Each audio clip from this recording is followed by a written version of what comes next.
utiliser la vidéo. Je vois que personne ne l'a utilisé pour le moment, mais on vous le déconseille parce que ça ralentit énormément le débit. Et puis, donc, vous avez aussi une fonctionnalité qui vous permet de couper ou de mettre le son sur le micro. Donc, il n'y a pas ici que vous pouvez garder vos micros ouverts. La seule chose, c'est que si vous êtes dans des espaces où il y a des gens autour de vous et qu'il y a du bruit, qu'il y a des voitures, des chiens qui aboient, des gens qui parlent, alors dans ce cas-là, on vous demande de couper votre micro, sinon ça fait beaucoup de bruit pour tout le monde. Donc, je vous laisse gérer ça. Voilà, ça c'était les fonctionnalités techniques. Maintenant, en termes... Alors, pardon, dernière chose. Pour enlever ou connecter le micro, en haut à droite de votre écran, vous avez une petite icône micro. Donc, avec ça, vous pouvez enlever votre micro. L'objectif de ce webinaire, vraiment, c'était, on a fait déjà un webinaire il y a une dizaine de jours, je crois. Pour connecter, présenter, on avait répondu à quelques questions de la plateforme, puisque quand un environnement est nouveau, c'est toujours un peu compliqué. Et aujourd'hui, l'objectif de webinaire, c'est vraiment de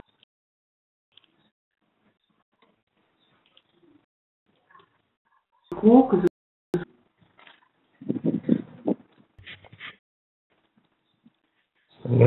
Hein? T'es là? Comme les problèmes de débit, c'est pas qu'en Afrique, hein. Ah, oui. Moi,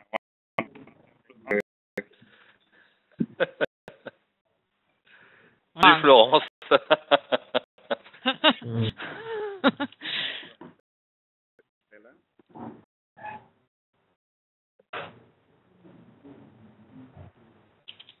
C'est pas grave, on peut continuer. Maintenant, le principe de ce webinaire, c'est qu'on a 1 heure. Moi, je suis là pour répondre à vos questions. Du coup, vous avez des questions, soit vous me les posez directement, soit si je suis en train de répondre à quelqu'un et que vous voulez poser une question, vous pouvez la poser dans le chat, la boîte en bas à droite sur votre écran. Et puis moi, je prends au fur et à mesure, et puis je réponds à vos questions. Est-ce que commencer? Ok. Oui. Ouais. Je peux commencer? Oui. C'est M. Hamadou, de la République du Niger, et conseiller en sécurité alimentaire au niveau d'un programme de la CTV, qui est intitulé Programme d'appui à la mise en place des entités décentralisées. C'est la deuxième phase, c'est sur la sécurité alimentaire. Moi, c'est par rapport aux indicateurs de programme et indicateurs de contexte. Ouais. Nous savons que souvent, les projets ou les programmes sont un environnement où il y a d'autres partenaires qui interviennent souvent sur les mêmes thématiques. Ouais. Je prends mon cas, par exemple, la sécurité alimentaire. Mais comment faire pour gérer la contribution de votre projet ou de votre programme à l'intérieur de cet ensemble de partenaires qui interviennent sur les mêmes thématiques de la sécurité alimentaire. Ouais.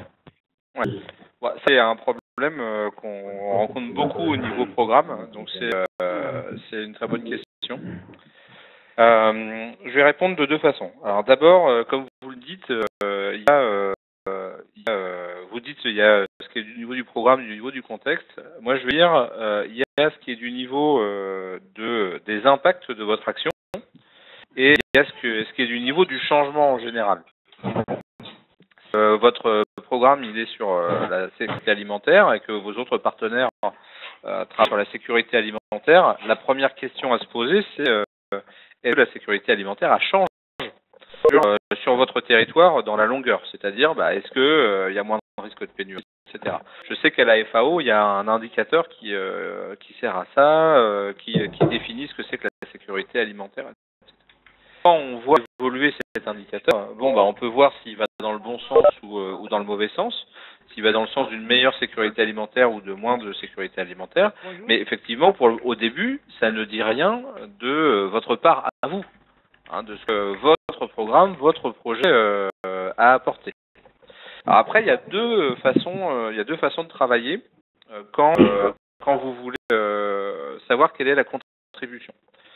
La première, c'est de se placer au niveau de votre action à vous et via le système de suivi, vérifier d'abord si les résultats directs de vos actions ont bien fait attendu, et puis via l'évaluation, regardez si votre programme obtient les impacts attendus.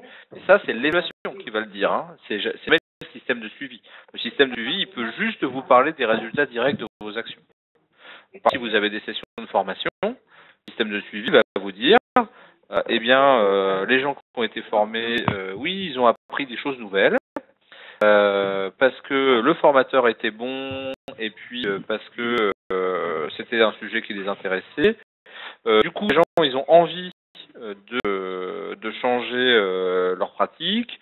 Et puis, si je regarde 2 ou 3 ans après, quand je fais une enquête dans l'évaluation, je me rends compte qu'effectivement, ils ont changé leur pratique. Ça c'est bien. Ça, c'est ce qu'on sait sur le programme. Logique, c'est au niveau de l'ensemble des partenaires. Parce que si vous allez tous dans la même direction, que vous travaillez en commun, il y a quand même peu de chances que vous soyez capable de dire, bon, alors ça, c'est la FAO, ça, c'est telle association locale, ça, c'est la coopération allemande, etc. Sauf que vous avez des actions très différentes, mais sinon, vous allez être ensemble. Du coup, ce qui est intéressant, c'est plutôt de faire une évaluation conjointe, c'est-à-dire ensemble de dire, je regarde l'ensemble des actions qui ont été menées, et si ça a eu un impact. Voilà. On a déjà fait les deux, notamment la Commission européenne parfois a fait ça, c'est-à-dire qu'elle arrive à faire une évaluation pays et elle regarde pas forcément que l'apport de la Commission européenne, elle essaye de regarder l'apport on va dire des partenaires pour le développement général. Quoi.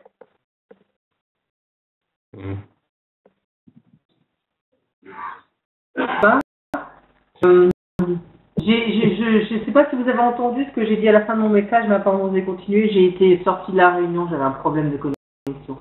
Donc, je vois qu'il y a de nouvelles 4 personnes qui se sont jointes à nous, donc bienvenue. Je répète juste brièvement avant de redonner la parole aux apprenants. Je répète juste l'objectif de ce webinaire, de vous permettre de poser vos questions, soit de cours, soit que ce soit des questions plus techniques par rapport au contenu. Thomas. Donc voilà, je vous laisse la parole. Y a-t-il quelqu'un qui pose une question à Thomas? Madame Alam du Niger. C'est un plaisir pour moi de vous joindre aujourd'hui. J'ai raté le premier webinaire pour des questions techniques. Les choses se sont améliorées, je vous félicite. Par rapport à cet indicateur-là, je travaille à la FAO au Niger et je m'occupe principalement du suivi et évaluation sur le CPP. Oui. Et notre CPP est décliné en effet et priorité, effet et produit. Nous avons produit principalement. Et nous avons des indicateurs de processus et des indicateurs output. Et nous aussi que parmi nos indicateurs, il y en a une dizaine qui ne peuvent être renseignés que par enquête. Ouais. Donc, nous avons fait pour notre CPP, nous avons fait un alignement de la trentaine de projets que nous avons. Ouais. Par rapport aux différents produits, effets et priorités, pour que le projet renseigne au moins un produit. Ouais. Et les projets de la FAO ont des zones d'intervention qui sont assez diverses et variées. Un projet qui couvre 1 à 2 communes. y a des projets qui couvrent beaucoup de communes. Là, ils n'ont pas les mêmes zones d'intervention. Donc, là que j'aimerais poser, par rapport aux indicateurs qui ne peuvent être par enquête, étant entendu que les projets n'ont pas les mêmes zones d'intervention, quelle est la meilleure méthode puisse permettre de tirer un échantillon assez représentatif pour l'ensemble des indicateurs et couvrir en même temps l'ensemble des communes d'intervention? Je ne sais pas si je me suis fait assez clair. Ben, je vais essayer de répondre et puis si je réponds à côté de la plaque, vous me dites D'accord. Et on verra. D'abord, ce que vous avez fait, c'est une très bonne chose. Hein. Je ne sais pas si tous vos collègues font la même chose, mais s'assurer que vous avez de l'information qui vient de vos projets pour remplir vos indicateurs au niveau produit, c'est vraiment très bien. Généralement, ça se complique au niveau des effets et des impacts. Hein. C'est-à-dire que les produits, ça va, et puis quand on est des résultats qui comptent vraiment, donc les effets et les impacts, ça devient plus compliqué. Souvent, effectivement, on passe par zone d'enquête. Alors, je connais pas vos indicateurs et vos effets attendus précisément, donc je donne des conseils généraux, et puis après, notamment dans vos devoirs ou dans le devoir de la semaine prochaine, vous pouvez m'en mettre plus, et puis je pourrais vous répondre précisément. Mais on a deux logiques quand on fait l'enquête.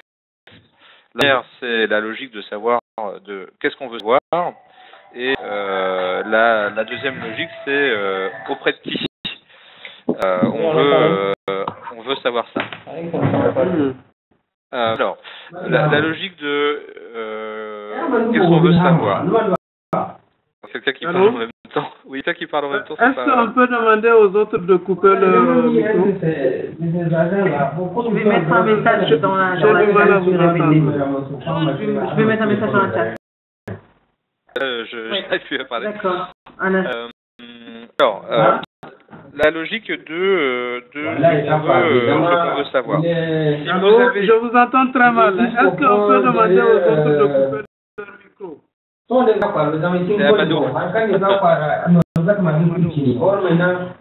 Amadou. Ok. Bon. Attendez, un instant. Amadou, s'il vous plaît.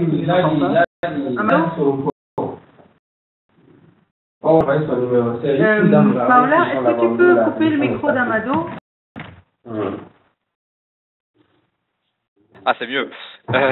Donc, du coup, je disais, il y a deux logiques. Il y a la logique de ce qu'on veut savoir et la logique de à qui on le demande. Si vous avez très peu d'informations à collecter et que c'est la même partout, dans ce cas-là, c'est pas trop gênant. C'est-à-dire qu'en fait, vous pouvez aléatoirement ou ce qu'on appelle par grappe, aller collecter de l'information un peu partout. Alors, qu'est-ce qu'on appelle par grappe? C'est par exemple, alors j'imagine que vous avez, disons qu'il y a par exemple 20 communes dans lesquelles il y a votre action. Vous en choisissez 4 ou 5 aléatoirement et dans ces communes, vous allez voir tous les bénéficiaires. Ça vous permet d'avoir quelque chose qui est représentatif puis qui est pas trop embêtant à faire. Vous pouvez, dans quelle commune, vous n'êtes pas obligé d'aller dans toutes, etc. Mais ça marche si vous avez la même chose à demander à tout le monde. C'est ça en fait la difficulté. C'est la même chose à demander à tout le monde. Ah voilà. Alors voilà. Du coup on rentre dans quelque chose qui est plus compliqué. Théoriquement, si vous n'avez pas la même chose à demander à tout le monde, il faut des enquêtes séparées. Il faut faire une enquête par ensemble de questions, ou alors ce qu'on appelle un questionnaire gigogne, quoi. Vous savez, un questionnaire pour tout le monde, mais vous posez 2-3 questions au début pour savoir dans quel des questions type il est, spécifiques. Des questions spécifiques. Ok. Exactement. Okay. Si vous avez beaucoup de questionnaires, ce qui est sûr, c'est que vous n'aurez pas des échantillons représentatifs. Parce qu'à chaque fois, il va falloir avoir une nouvelle population. Du coup, là, la logique, elle est toute simple. C'est essayer d'avoir le maximum de réponses.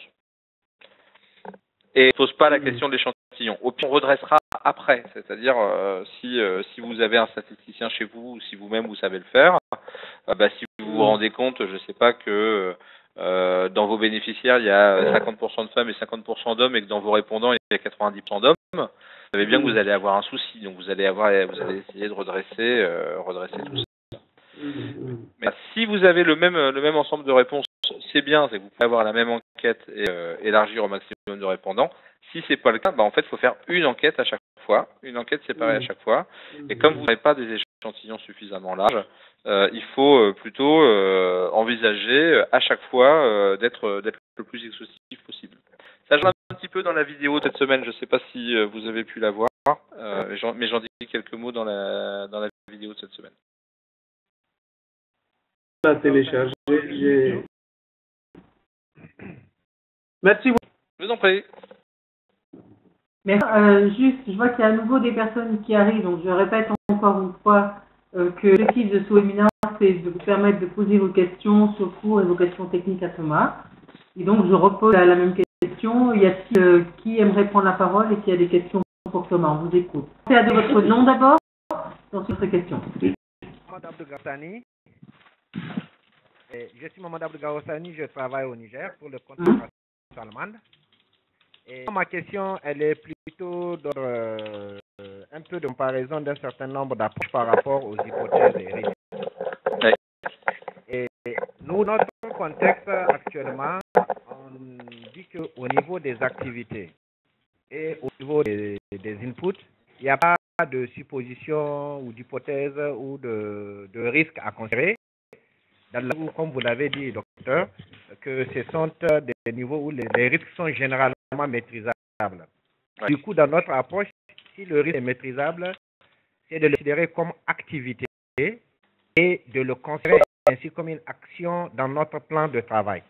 Donc, du coup, on n'a pas normalement obligation, d'ailleurs, c'est même pas logique pour nous de considérer une hypothèse ou un risque quelconque au niveau des l'activité. On peut les prévoir au-delà, au niveau donc des produits ou à l'échelle des qui sont les bénéfices directs ou à l'échelle des impacts.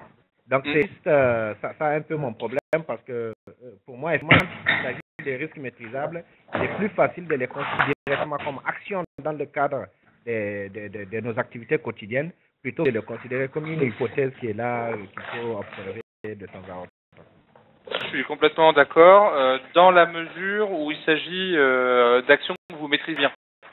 Je prends un exemple, si ce que vous faites, c'est des sessions de formation, les mêmes sessions de formation que vous faites depuis 10 ans, ça va normalement, effectivement, comme vous le dites, les risques qui sont maîtrisables, quoi. Vous savez ce qu'il faut faire, vous savez qu'il faut inviter les gens avant, vous savez qu'il faut les sensibiliser, vous savez si c'est des fonctionnaires qu'il faut en parler à la hiérarchie, etc. Bon, tout ça, vous savez. Du coup, c'est pas un problème. En revanche, lorsque vous avez des activités innovantes, quand vous faites des choses pour la première fois, quand vous expérimentez quelque chose, là, vous allez avoir plein d'hypothèses et de risques au niveau activité. Et donc là, il faudra les prendre en compte et les noter. Si, par exemple, vous décidez pour la première fois des actions de gouvernance avec les parties prenantes à l'école, vous n'avez jamais fait, il va falloir être vigilant là-dessus. D'accord. Je suis d'accord avec vous. C'est bien, merci bien. Merci Thomas. J'entends beaucoup de bruit sur certains. Est-ce que je vous demandais de couper votre micro si vous faites du bruit ou s'il y a du bruit autour de vous? Je pense que c'est votre cas, Gaspard, vous venez d'arriver, on entend beaucoup de bruit autour de vous. Merci beaucoup. Donc, pense juste, l'idée de couper le micro, c'est absolument pas que vous vous empêchez de parler, certainement pas, c'est vraiment l'objectif de ce webinaire. Juste que s'il y a du bruit autour de vous, ça dérange beaucoup tout le monde. Voilà. Donc, avez-vous qui aimerait prendre la parole? Donc, merci encore de donner votre nom et de poser votre question à Thomas. On t'écoute. Qui fait? Oui. On vous écoute. Oui, bonjour. J'ai à peine de me connecter, hein. C'est à peine Bienvenue. Merci. Bonjour. Bienvenue. Oui. Oui, avez-vous une question pour Thomas? Que c'est le cours ou une question technique ou Oui, le cours, c'est particulièrement pour le devoir qu'on doit remettre, on doit le finaliser demain. Parce que le programme que j'ai choisi a 4 composantes et moi, finalement, je vais travailler sur la composante 2 qui est sur l'autonomisation socio-économique. Alors, le devoir, je peux me focaliser uniquement sur cette composante et ne pas tenir compte du programme en entier. Tout à fait. Comme je l'ai expliqué à certains d'entre vous, hein, ça prend du temps de faire les devoirs là qui arrivent. Du coup, certains d'entre vous qui travaillent notamment en groupe pays ont décidé de faire tout leur CPP par exemple, mais beaucoup de boulot, vraiment beaucoup de boulot. Donc moi je préfère que vous vous concentriez sur une composante et que vous puissiez aller à fond en profondeur dessus, plutôt que de se noyer sur le programme dans son ensemble. Oh, c'est la précision dont j'avais besoin. Okay. C'est tout. Pour nous rejoindre peu à peu, avez-vous des questions pour Thomas, que ce soit des questions de cours ou des questions techniques? Mentionnez juste votre nom et posez votre question.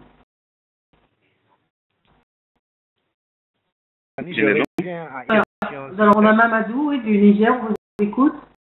Et ensuite, excusez-moi, ensuite, qui aimerait poser une question, c'est Marius. Marius, on a d'abord la question de Mamadou, du Niger, et ensuite on prendra votre question. Merci.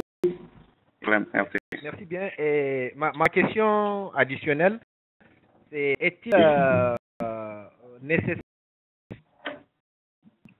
de se limiter à une hypothèse ou bien par rapport à un niveau très complexe, on peut avoir 2, 3, 4 hypothèses. Quelles sont vos conseils? Oui, vous pouvez en avoir autant que vous voulez.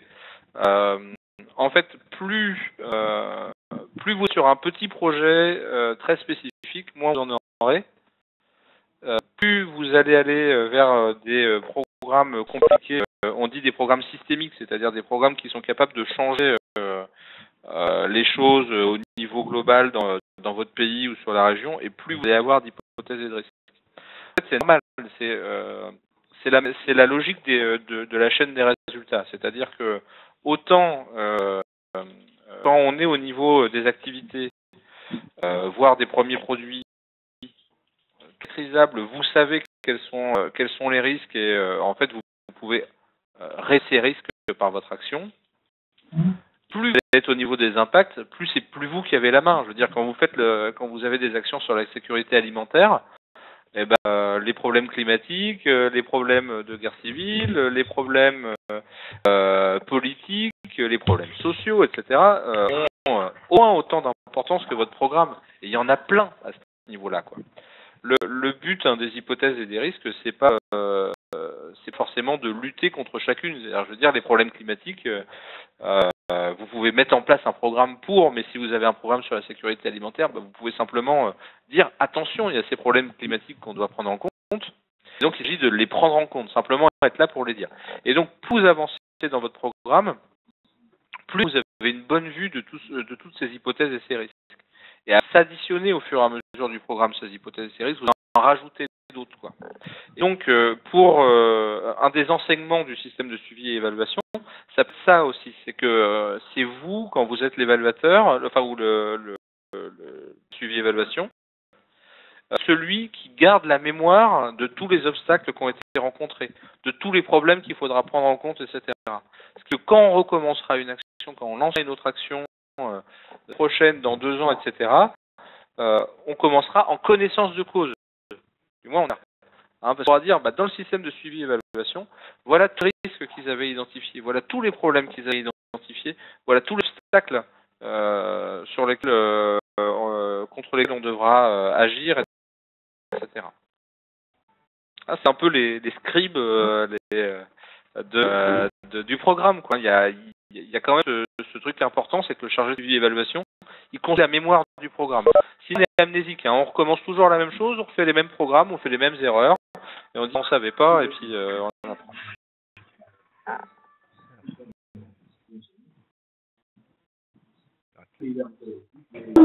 Ça a répondu à votre question, Amadou? Mamadou?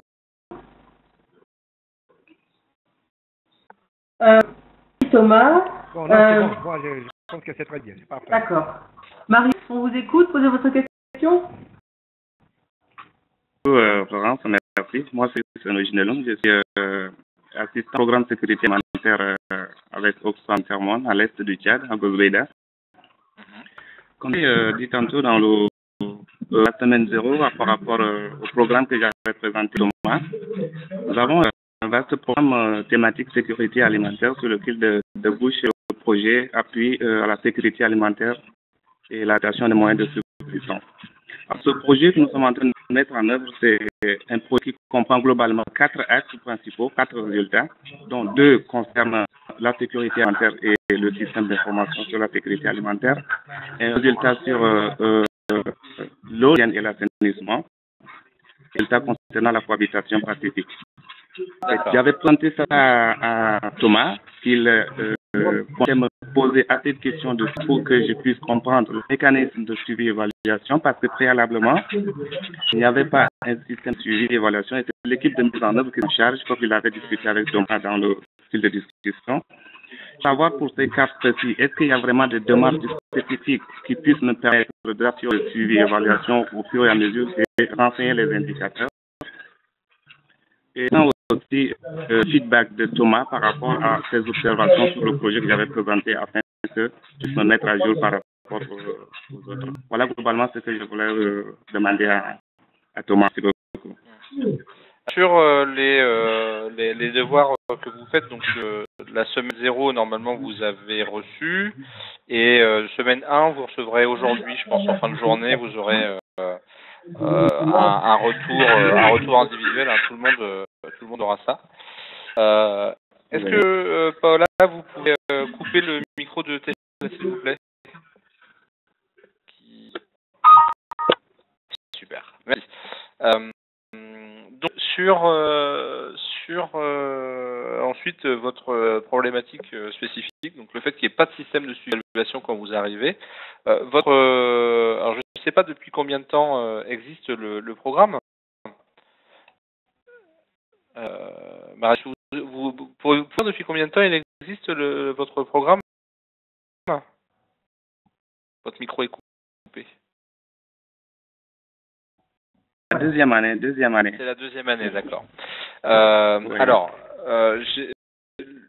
vous êtes dans cette situation-là, c'est toujours un petit peu compliqué, hein, donc je ne vais pas vous mentir en vous disant c'est très simple, il suffit de faire ci ou de faire ça. La première chose, c'est de reconstruire la matrice des résultats, ou plutôt la matrice des résultats, hein, une par composante. Oui. Et surtout, il faut, je pense, travailler avec les porteurs de projet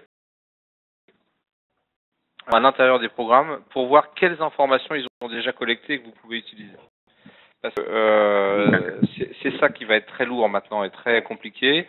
C'est-à-dire que ça marche beaucoup mieux quand vous pouvez dire à vos porteurs de projet au début, voir les informations dont j'ai besoin, parce que c'est lié à mon système global. Vos collègues du Niger, c'est ce qu'ils disaient qu'ils ont fait tout à l'heure.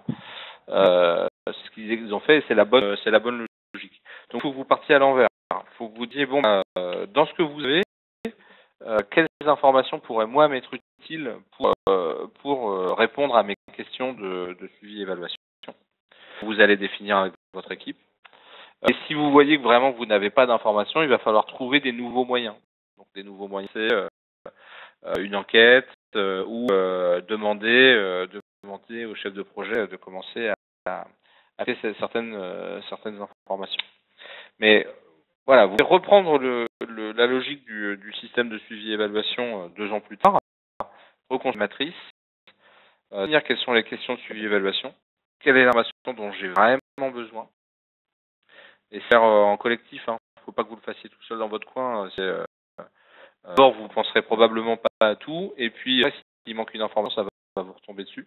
Donc, il faut faire avec les équipes, avec les chefs de projet, etc. Et ensuite, vous appuyer au maximum sur les informations déjà disponibles pour répondre à ces questions.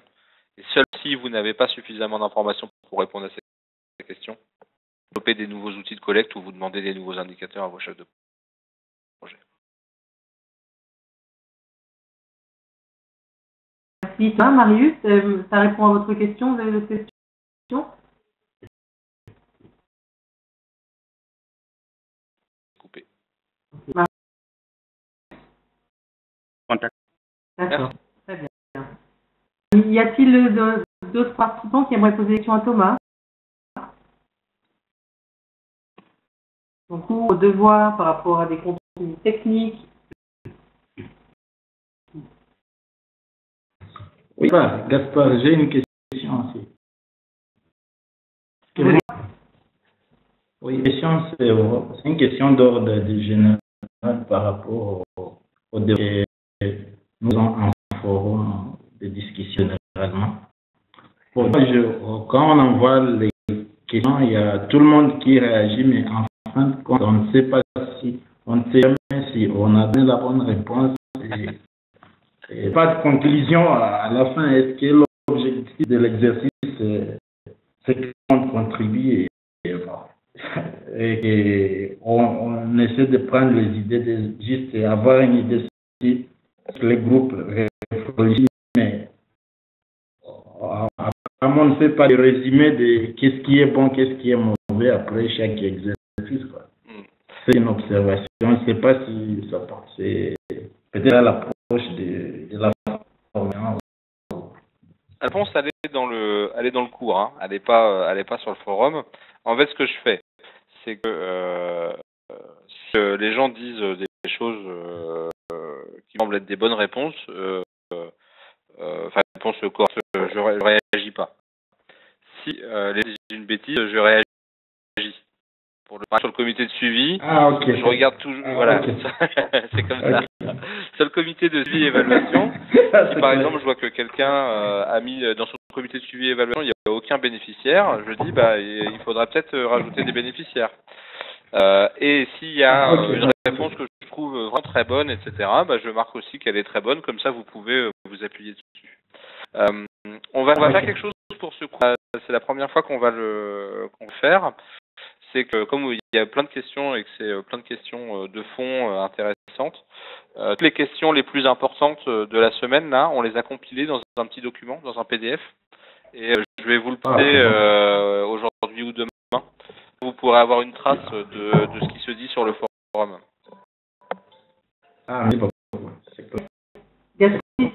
Si je peux compléter, en fait, ce qui se passe, l'utilité du forum, en fait, c'est que quand on apprend quelque chose, c'est-à-dire qu'en général on va lire, on va regarder une vidéo, on va faire un exercice, on a souvent qu'une compréhension et qu'une mémorisation partielle. Donc, de vous demander de vous exprimer sur le forum, sur un sujet donné, de lire ce qu'en pensent les autres apprenants, en disant que moi je suis pas tout à fait d'accord, ou ça vaut effectivement c'est intéressant, ou à mon avis ça mérite d'être complété ça. Tout ça, ce sont des exercices en fait qui sont extrêmement pédagogiques et qui vous permettent de mémoriser, de comprendre. Donc en fait l'idée c'est que lire quelque chose, ça ne permet pas nécessairement de le comprendre bien et surtout de le retenir. Et c'est en faisant des exercices, dont le forum, dont devoir qu'on vous fait faire, participer à un webinar, tout ça en fait ce sont des éléments de même puzzle qui vous aident à mémoriser et à comprendre et à appliquer ce cours. C'est aussi la logique qu'il y a derrière. Merci, c'est clair pour moi. Avez-vous d'autres questions pour Thomas?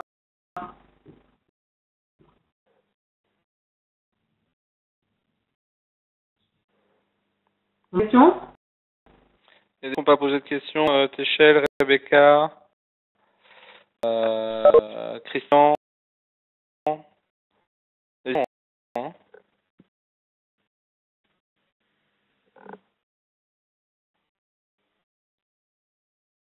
Donc, laissez réfléchir encore un instant. Est-ce qu'il y a des choses que vous aimeriez rajouter sur ce cours, des conseils que vous voulez donner, des choses que vous voulez clarifier?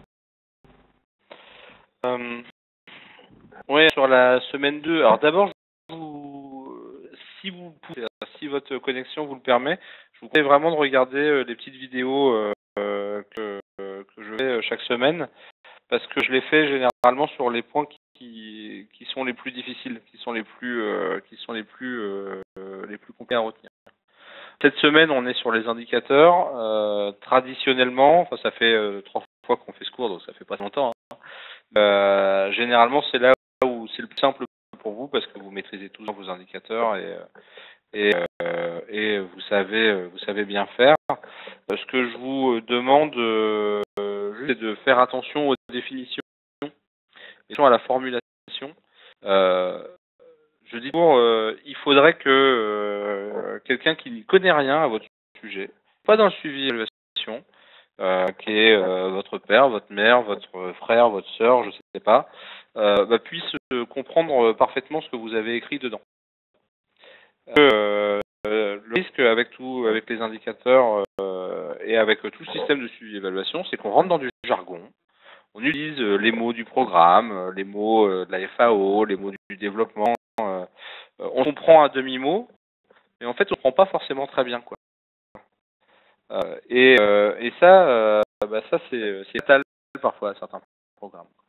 Le résultat, c'est capter, développer. Ah oui, mais attendez, capacité de qui, de quoi? C'est quoi de la capacité? Est-ce que c'est de l'acquisition de connaissances? Est-ce que c'est de l'acquisition de compétences, etc. C'est beaucoup plus de dire, les fermiers maîtrisent une nouvelle technique d'irrigation économe en eau. Voilà. C'est plus long, mais en fait, c'est beaucoup plus compréhensible. Donc, partez toujours du principe que vous parlez des gens qui connaissent pas votre sujet et que vous faites de la pédagogie, quoi. Vous expliquez aux gens. Vous êtes moins intelligent et moins technicien si vous prenez le temps d'expliquer aux gens. Et ça vaut parce que vous allez travailler avec vos partenaires. Et les partenaires, mieux ils comprennent ce que vous faites, mieux ils peuvent y contribuer, etc. Et puis ça vaut aussi parce que vous ne serez pas toujours là. Qu'est-ce qui se passe le jour où vous êtes remplacé? Qu'est-ce qui se passe le jour où vous allez sur un autre poste et que quelqu'un d'autre doit reprendre la main? Et s'il ne comprend pas ce qu'il a écrit, s'il ne comprend pas dans le système de suivi et d'évaluation, il ne pourra rien en faire. Ah oui, puis en fait il fera des erreurs et puis les données ne seront pas comparables, etc. Vraiment, dites-vous que le suivi et évaluation, c'est un document pédagogique et c'est pédagogue, quoi. Même vous avez déjà quelque chose qui existe et qui a déjà été fait, de réécrire si c'est nécessaire, de rédiger de façon plus simple, la plus compréhensible possible pour tout le monde. Si quelqu'un dans un bureau à Rome qui a écrit le truc, adaptez-le pour que ça soit bien à la façon dont on explique les choses dans votre pays, avec tous les détails qui vont bien, et ça sera vraiment plus clair pour tout le monde. Une question, Sani, du Niger. En fait, quand je regardais à la question 14, là où on dit de choisir un indicateur à l'échelle des expliquer la façon détaillée comment il sera mesuré. Alors, pour la situation de référence, on dit valeur en année 0 ou en année 1. Je peux comprendre en ça que l'année 0 peut être aussi l'année 2, moins 3, moins 4 ans. Parce que parfois, les indicateurs à un niveau supérieur, ce sont des indicateurs liés par exemple aux enquêtes qui se passent chaque 5 années. Ouais. Bon, si c'est une valeur qu'il faut chercher parfois, elle peut être ancienne de 3 ou de 4 ans. Ouais. C'est clair, c'est comme ça aussi, je peux le considérer tel? Bien sûr. Après, vous avez la petite case commentaire pour l'expliquer. C'est-à-dire que si votre indicateur il a 4 ans, peut-être un peu obsolète, quoi. Ce sont des enquêtes qui se passent seulement chaque 5 années. Voilà. Et dans le système national de statistique national, j'ai pas le choix parfois. Il faut faire avec. On est d'accord. Donc, quand c'est comme ça, vous mettez l'indicateur avec la date et dans le vous expliquez. C'est un indicateur, c'est pas moi qui ai la main, c'est le national de statistique. Donc, je peux l'avoir que tous les X années. Merci bien. Tout est du moment où vous utilisez des commentaires pour expliquer quoi. Parce que ce qui est embêtant, c'est quand vous êtes dans la situation où vous regardez un indicateur et vous dites mais pourquoi il a utilisé ça? Et des fois on regarde et on se dit mais c'est la raison. Et souvent il y a une raison en fait. Hein. Les gens font des choses de façon sensée quoi. Mais si vous l'expliquez pas, la personne derrière ne comprend pas. Merci. Oui. Thomas, dans le chat, j'ai une question de Christian aussi. Oui. Christian, vous entendez?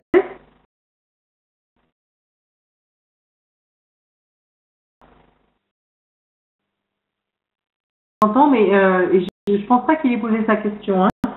Donc je vais poser, Thomas, je vais vous poser la question de Christian en son nom. Oui. Ali, mon micro ne passe pas. Donc je vous pose la question, je pense qu'il nous entend. Donc Christian, je vous lis. J'ai une préoccupation en chargé du système d'évaluation. Nous sommes des fois confrontés avec des documents projets comportant des matrices de résultats. Donc des matrices sont déjà élaborées, mais dont les indicateurs ne sont pas smart ou difficiles à mesurer ou à collecter. Ouais.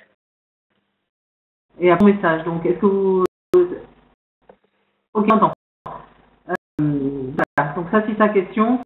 Je ne sais pas si bien expliqué. J'essaie de répondre et puis Christian, si j'ai pas bien répondu, c'est pareil, il faut il y a un mot dans le chat. Okay. Alors, ça c'est tout le monde hein, qui a ce problème-là. Alors surtout au niveau programme. Quand on est au niveau projet, en fait, on s'occupe de sa propre, on fait sa propre cuisine dans son coin. On n'est pas trop embêté. Au niveau programme, par principe, on a souvent plein de projets à l'intérieur et donc il faut faire avec ce qui est fait au niveau projet. Alors théorique et puis ensuite on va passer au niveau pratique. Théoriquement, lorsque vous êtes au niveau programme, les résultats de tout projet, de tous les projets devraient être reliés à la matrice des résultats du programme.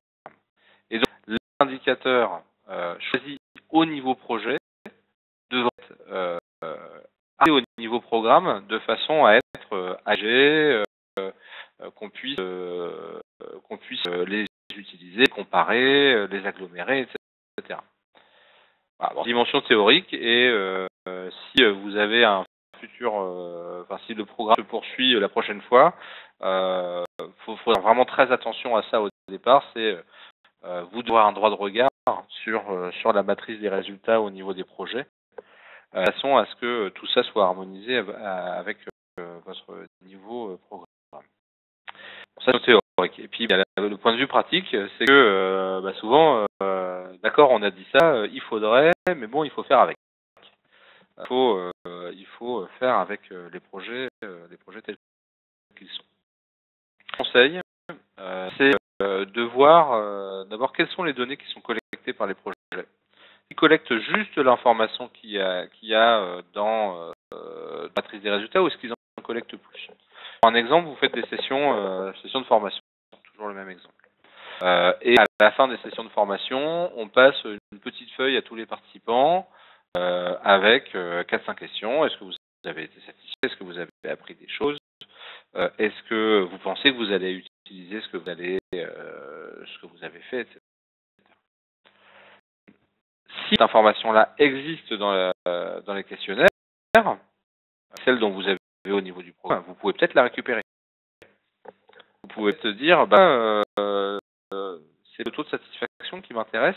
Moi, je voudrais avoir la proportion qui disent qu'ils ont acquis une connaissance nouvelle, parce que c'est ce qu'il y a dans mon programme. Est-ce que vous pouvez me compiler cette donnée-là plutôt que le taux de satisfaction qui est pour vous, quoi, qui est important, mais qui vous regarde vous au niveau de l'activité et pas au niveau des produits. Donc ça, c'est une possibilité. Deuxième possibilité, c'est de changer les indicateurs pour l'avenir. Enfin, moi, je pars vraiment du principe que la matrice des résultats, c'est un document qui est vivant et qui doit pouvoir évoluer. Alors, elle évolue souvent, généralement, plutôt dans la première année d'un projet ou d'un programme. Parce que, en fait, on se retrouve confronté à la réalité du terrain et que, confronté à cette réalité, on va dire, non, ça, l'objectif un peu le reformuler, les hypothèses et risques, je vais un peu les compléter, et les indicateurs, je vais les changer. Mais après coup, même après la première année, si les indicateurs sont pas bons, on peut les, hein. Enfin, c'est plutôt d'améliorer l'indicateur. À partir du moment où vous pouvez justifier que votre indicateur il va être meilleur, moi j'ai le souci à les changer. Il ne faut pas aller pour un indicateur qui serait moins bon, hein, évidemment. Mais si vous pouvez changer pour un indicateur qui est meilleur, moi il ne faut pas hésiter. Et dans ce cas-là, ce qu'il faut faire, c'est travailler avec les chefs de projet, votre devoir de conseil, quoi, avec eux, et de pouvoir leur dire, est-ce qu'on pourrait pas plutôt utiliser tel indicateur? C'est facile de collecter cette information. On peut récupérer dans les rapports d'activité. Là, il faudra faire une enquête, mais de toute façon, l'enquête est prévue, etc. Est-ce que ça a répondu à votre question, Christian? Oui, j'ai été en chat avec lui en parallèle. Oui, vous avez répondu à ces questions. Merci, Thomas. Merci. D'autres questions avant qu'on termine ce webinaire? C'est comme on dit, now or never. Votre dernière chance pour ce webinaire-là. Il y aura un autre, hein, on va en faire un autre la semaine prochaine. Donc, cette semaine. Est-ce que vous parlez clair comme de l'eau de roche?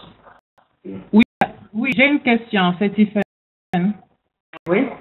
Oui, c'est toujours pour aborder dans le même sens, la révision des indicateurs. Lorsqu'on se rend compte que les indicateurs n'étaient pas adaptés ou on avait visé un peu trop haut. Mais c'est vrai, on peut discuter avec le chef de projet, mais aussi les fonds. Souvent, ce ne sont pas des fonds propres, ce sont des fonds qui ont été remis par des donateurs qui ont certaines exigences. Et le délai, est-ce qu'il y a des lettres qu'on doit introduire, lettres de motivation qui motivent le choix des indicateurs et consorts. Donc, si c'est un projet à courte durée, est-ce qu'il n'y a pas cette crainte-là que toutes ces procédures puissent prendre beaucoup de temps et ne pas permettre de se rendre, de procéder à ce changement, bien qu'on soit bien conscient que un laps de temps que les indicateurs qu'on a eu à présenter lors de la soumission de projet ne sont pas adaptés. Ouais, vous avez raison. C'est une question d'ampleur et de durée. Si vous avez un projet qui dure 2 ans et que c'est un petit projet et que à la fin de la première année vous vous rendez compte que vos indicateurs sont pas bons, ça va être compliqué de changer le système de suivi. Par contre, dans l'évaluation, là, poser des bonnes questions, quoi. Vous pouvez dire, on pensait que c'était ça la question, mais en fait c'est ça. Donc l'acteur, c'est là-dessus qui va porter ses efforts. Si dans j'ajoute une chose. Alors c'est très important le donneur parce que bon, c'est quand même eux qui apportent l'argent, hein. Mais normalement, on avait envoyé une maîtrise des résultats avec vos indicateurs. Alors, ces indicateurs, ils sont techniquement mal faits, etc.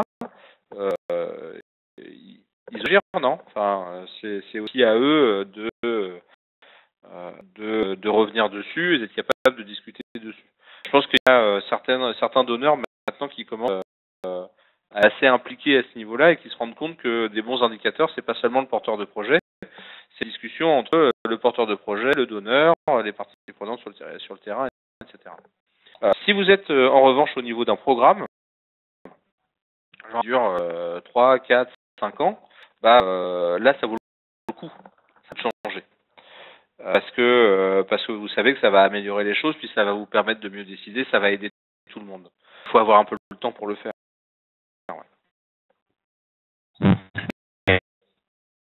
Là, on est dans le suivi et évaluation, mais dans la mise en œuvre, est-ce qu'on ne va pas rencontrer un retard? Bon, je parle de cela parce que il y a un cas type dans lequel j'ai été impliqué, c'est que c'est même le bailleur qui a demandé qu'on puisse réviser le cadre logique et de revoir les indicateurs. Personnellement, au début, je trouvais qu'il exagérait un peu parce que c'est pratiquement la 3e fois qu'on revoit le cadre logique en une année. Donc c'est pratiquement en une année, c'est tous les 3 mois qu'ils demandent qu'on procède à révision du cadre logique et de voir si les indicateurs sont adaptés ou pas. Bon, dans le domaine agricole, donc ça risque de freiner un peu parce qu'on peut, c'est déjà lancé dans certaines activités, certains achats, et cette révision, on se rend compte que c'est ça, que c'est pas ça et qu'il faut changer. Il va y avoir des implications entre guillemets sur la mise en œuvre parce qu'il faudra reprendre les processus d'achat et même de tous les processus pour organiser les formations. Donc il y a cela aussi qui entre en ligne de compte et surtout que il y a ça, ces révisions sont sans implication budgétaire. Majorité des cas. Je pense qu'il faut changer, mais il faut changer au bout de la première année d'activité. C'est-à-dire, je ne vais surtout pas critiquer votre bailleur que je ne connais pas, mais changer tous les 3 mois. Enfin, on passe plus de temps sur le système de suivi et évaluation que sur la mise en œuvre à force. Du coup, je vois, ça peut être assez compliqué. La bonne pratique, de mon point de vue, se laisser passer 1 an d'activité et dans cette première année d'activité de collecter les doléances de tout le monde, quoi. Ça marche pas, ça c'est trop compliqué, ça représente pas ce qu'on veut, etc.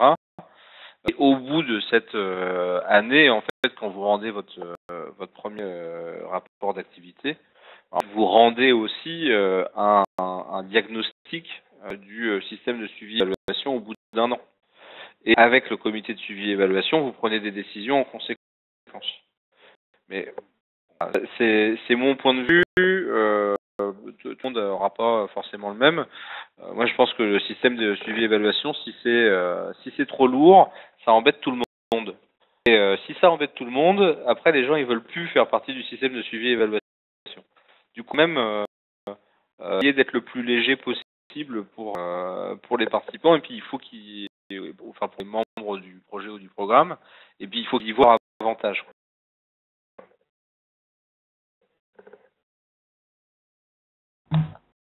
Merci. On en a prévu 1 heure pour le webinaire, donc on est presque à la fin. Maintenant qu'il y a beaucoup de questions, on peut encore dépasser 5 minutes. Est-ce que vous avez d'autres questions ou est-ce qu'on peut conclure la discussion? Paola, est-ce que tu as des choses à dire, des conseils à donner? Je ne sais pas si on nous écoute, mais en tout cas, je voulais juste peut-être... Vous m'entendez? Ah oui, vous m'entendez? Oui, on t'entend pas là. J'ai un petit peu de problème de connexion avant. Non, pas de choses particulières. Je vois que la soumission des devoirs va bien, donc tout le monde a entendu comment le faire dans la plateforme. Je vous suggère, si vous avez des questions techniques à poser sur l'utilisation de la plateforme, vous pouvez toujours m'écrire un courrier électronique dans ma boîte email ou poser la question dans les forums. Donc, je vais les lire, je vais vous répondre tout de suite. OK?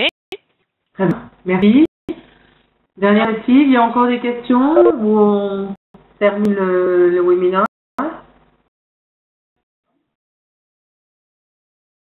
On va conclure ici. Ouais,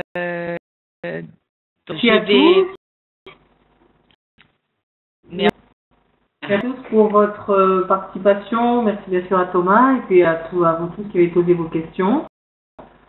On vous souhaite une bonne continuation pour cette semaine. Et puis, pensez à participer. Je vais poster en fin de matinée une question technique dans le forum. Donc, on attendra de lire vos réponses avec un fait.